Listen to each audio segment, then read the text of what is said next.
style like a crocodile laying in the mangrove brush. I'll float on down the river and let speedboats speed away. I'll drift around while alligators sound down in the Everglades. We first met Totch Brown in early 1993.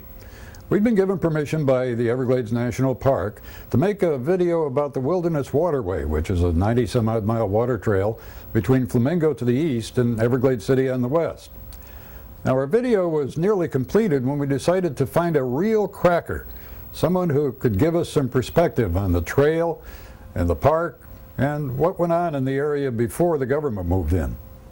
Gordon and I were staying at the Captain's Table Motel in Everglades City with Chief Cameraman Patrick Lynch, who shot most of the footage you're going to see, and audio man Mike Etheridge, who's now making movies in Hollywood, I guess. The guy that owned Captain's Table was Harry Enquist, and everybody called him Happy Harry.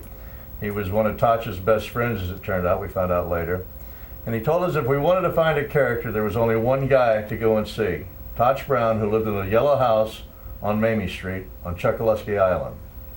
So we got in the car and drove down to Chokoloskee Island and found the house, and of course, David being the executive producer, he got the job of knocking on this man's door. Well, Totch greeted us warmly, invited us in for a breakfast of cold mullet and grits, and it turned out he was everything we had been sold about him. You know, he was warm, he was friendly, he was tough as nails. He was sunburned from all those years on the water, and what? Well, we spent about 3 years with Totch. 14 years later, as we're doing the lead into this new DVD package, it seems like we were with him a long time, but it was really about 2.5 years.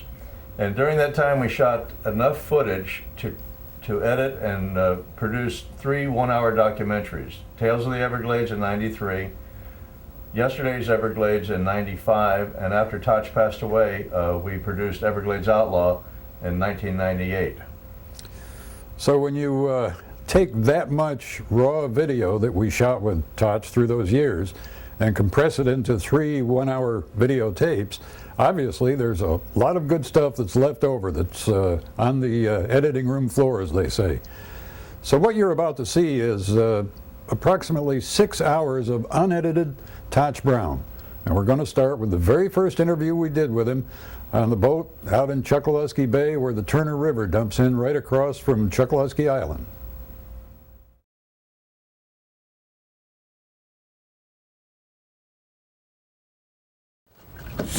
Totch, your family is one of the first to settle on Chokoloskee Island, wasn't it? Yeah, my great-grandfather came in 1880, brought with him 3 sons, and my grandfather McKinney came in 1886. He was a sage of Chokoloskee. Started the post office in 1891, trading post, church, school, delivered to children, and wrote for the American Eagle of Estero, Florida from 1906 to 26. And well, this was a real frontier kind of place, wasn't it? Very much so. In the old days, their way of communication was with sailboat only to Key West. They couldn't go north, it was too far then, so they sailed to Key West with their supplies. They generally cut buttonwood. Wood like oak and hickory in the other countries. We have one here, buttonwood. They cut that by the cord to go on the old sloops to Key West, and wasn't push button then, you know, it's firewood. And they grew tomatoes around on these shell islands. There's a lot of shell islands throughout the 10,000. You'd be surprised how good the farming was, even though it's shell.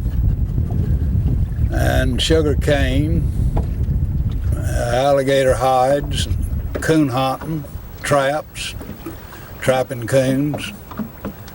It was hard going back then. It wasn't all that simple even in my time.